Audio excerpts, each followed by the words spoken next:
Asia cup তোর পেছন দিয়া ভৈরা দিমু। হ্যাঁ দর্শক, রশিদ খানের একটি পোস্টে এমনই একটা কমেন্ট করেছে তাসকিন আহমেদ। গত 9 সেপ্টেম্বর থেকে শুরু হয়ে গেছে এশিয়া কাপের 2025-এর আসর।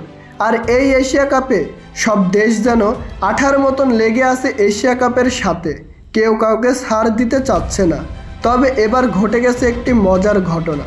রশিদ খান তার ফেসবুক পোস্টে একটি পোস্ট করে, যেখানে তিনি লিখেছেন, this year Asia cup we will be the champion, মানে এবারের এশিয়া কাপে আমরাই চ্যাম্পিয়ন হব। তবে মজার বিষয় হচ্ছে কমেন্টে তাসকিন আহমেদ এই পোস্টে কমেন্ট করেছে, এশিয়া কাপ তোর পেছন দিয়ে ভৈরা দিমু। আর এটা নিয়ে রীতিমতন সামাজিক যোগাযোগ মাধ্যমে তোলপাড় শুরু হয়ে গেছে। এবারের এশিয়া কাপে দারুণ শুরু করেছে আফগানিস্তান এবং বাংলাদেশ। বাংলাদেশ জয় করেছে হংকংয়ের বিপক্ষে। দুই দলই একটি ম্যাচের মধ্যে একটিতেই জয়লাভ করেছে। আজকে বাংলাদেশ শ্রীলঙ্কার বিপক্ষে রাত 8:30টার সময় মাঠে নামবে। এর পরের ম্যাচেই মুখোমুখি হবে বাংলাদেশ এবং আফগানিস্তানের।